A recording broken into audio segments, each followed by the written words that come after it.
Well,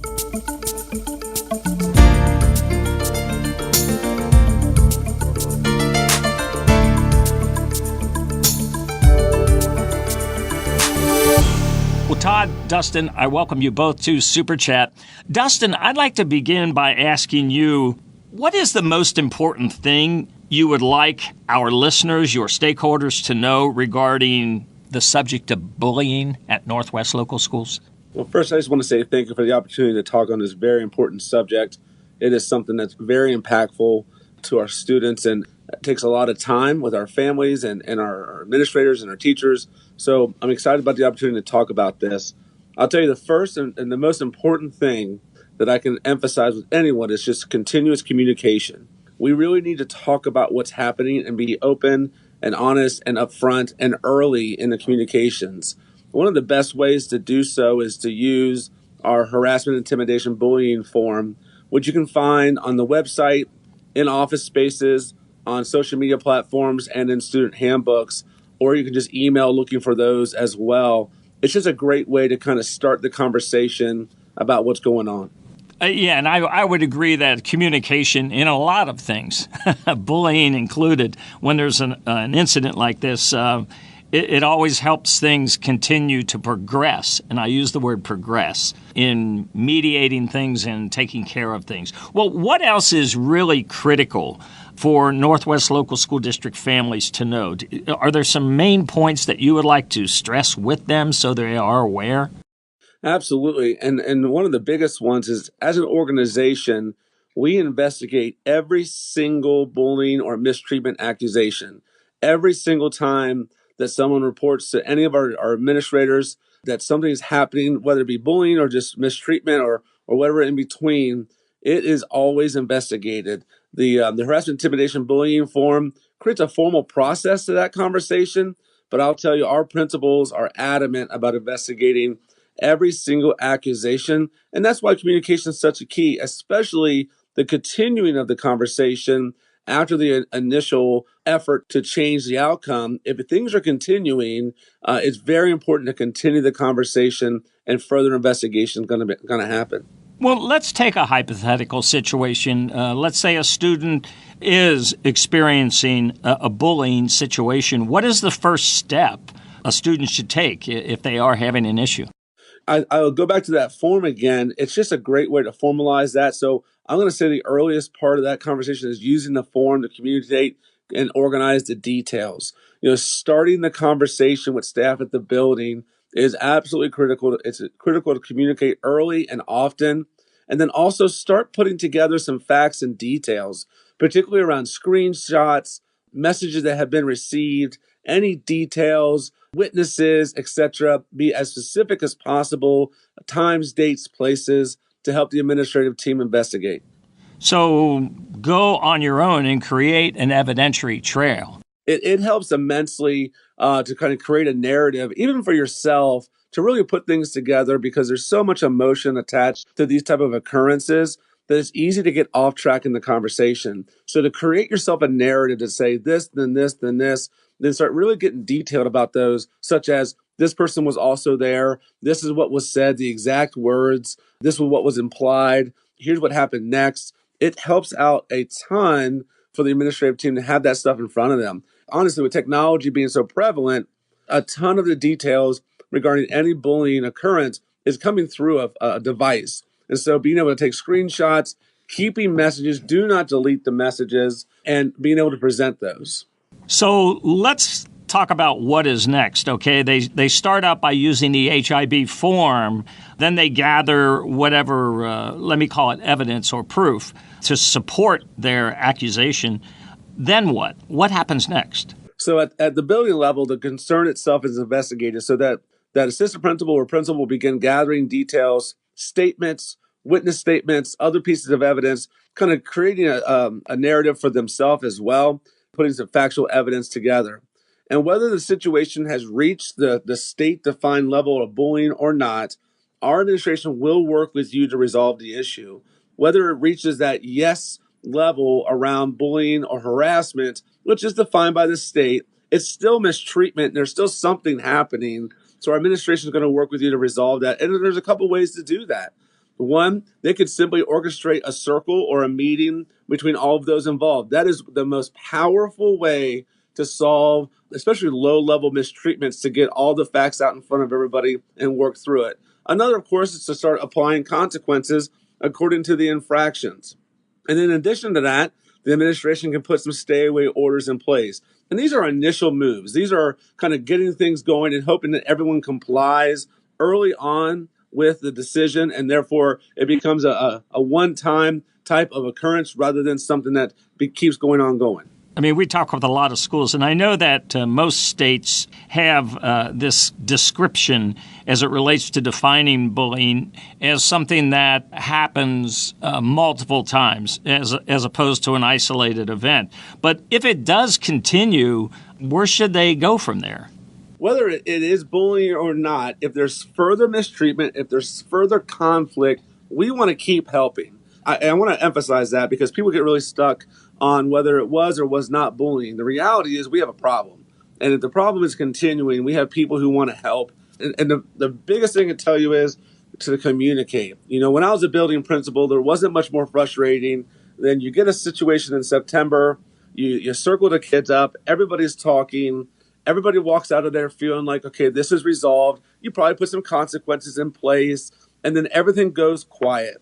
Things are quiet for a month. And so as a school principal, with so many things, so many fires to put out and so much happening, quiet is good. And so you think things are okay. And so you're monitoring, a little bit, but you're not seeing anything. And so sure enough, a month, 2 months later, the student or the parent will come in and say, I still have been receiving these type of messages. I'm still having these kinds of problems. It didn't work. Or what's really frustrating when they say, well, you didn't do anything. No, we absolutely did something. It just didn't work at that level. Now you've had to deal with it for 2 months, and that is not what we want. If what is happening consequence-wise, action step-wise, at the earliest levels, if that's not working, we want the conversation to continue so we can start applying further progressive discipline until we get to the point where it does work. And so it doesn't take long to move up that ladder, but we got to communicate. We got to know what's going on early, often, and continually so that we know if things are good or not good, what's happening, and so we can take action. We don't want anyone to tolerate this kind of feeling. We don't want anyone to tolerate these kind of behaviors.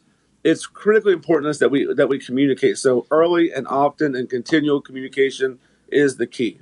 Mm-hmm. Well, what are some of the things specifically to consider when it comes to these types of concerns? I mean, what can you add there?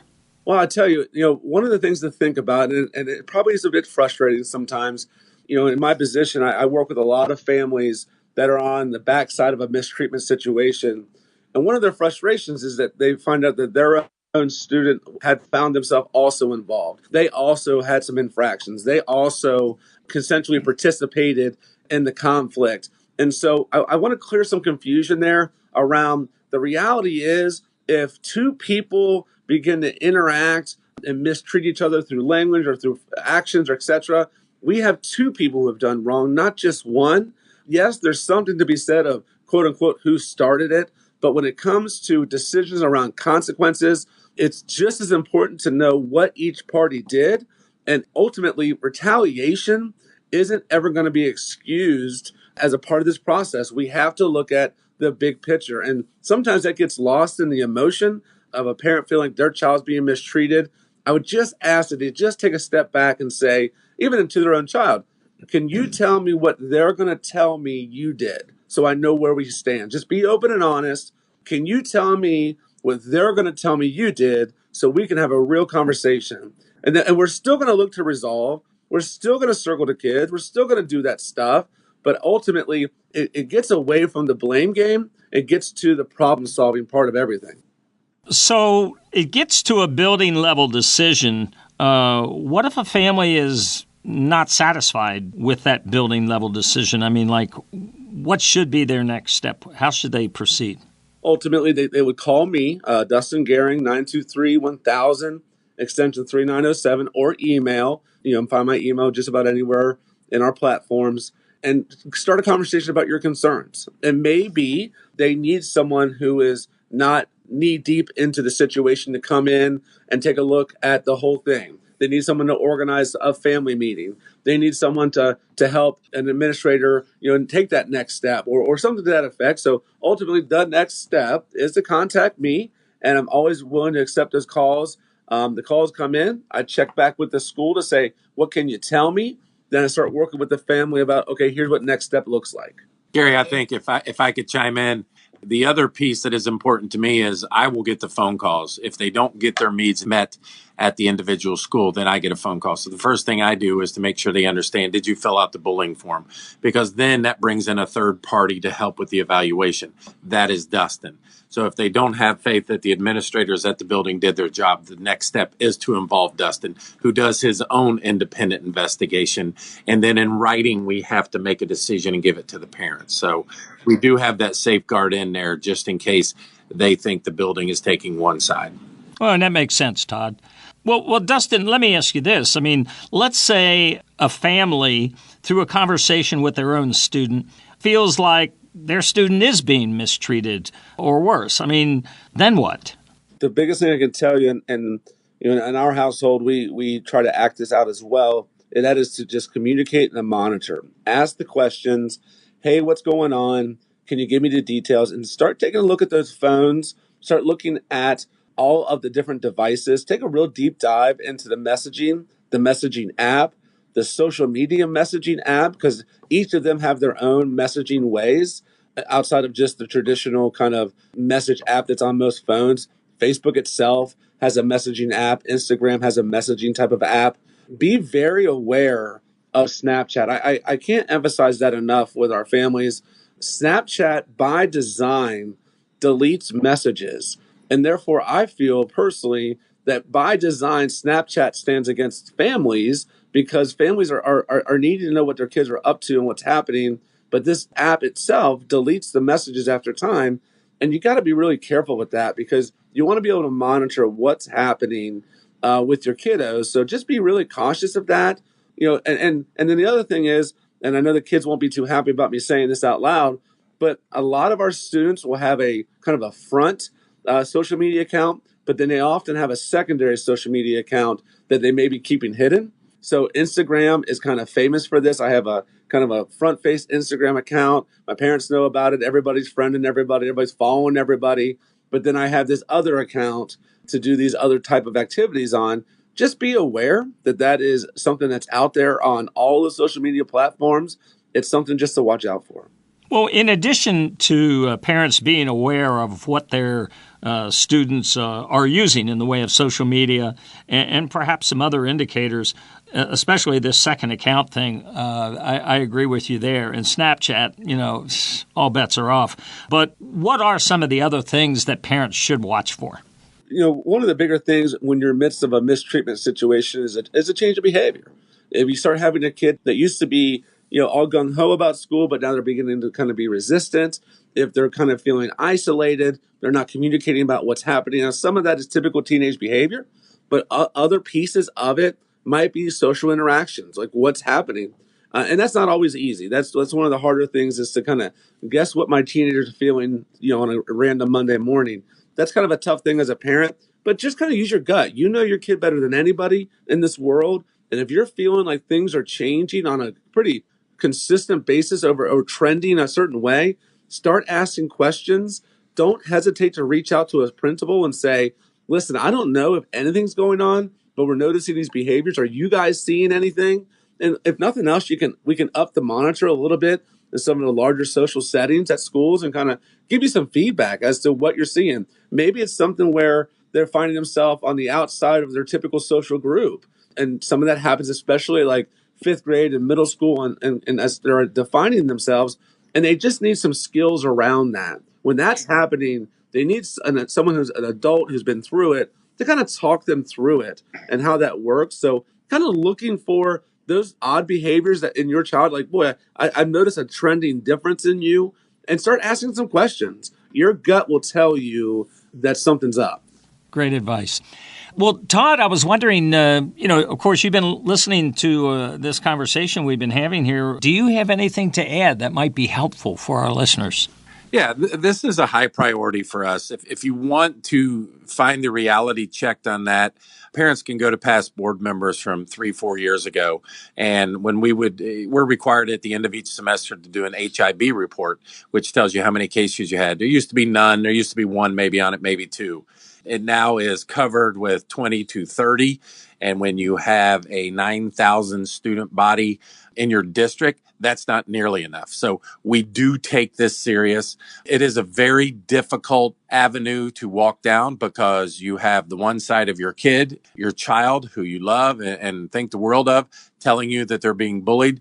And that is the last thing as a district we want to happen. We realize bullying is occurring. If you look at all the reality shows and all the examples that are poor for kids out there of things that involve bullying, sometimes it's just imitation. Sometimes we hear the excuse that, well, my kid's bullying him because he got bullied. Well, we need to start from where it initiated and try to make sure that it stops or they understand why it shouldn't occur. So we just wanted everybody to know we do take this serious. It is a very volatile discussion topic on social media and some other places, but we do have things in place that hold us accountable. We do have reporting mechanisms that we are required by state law, and we do follow through with them as a district. Well, I'll tell you guys, this has been a very beneficial and informative conversation today. I'm sure your stakeholders, our listeners, do appreciate hearing this directly from you. That's the only way it really has any substance to it in reality. And I'd like to thank you for coming on and sharing this here on SuperChat. Thanks, Gary. Thanks a lot. Have a great day.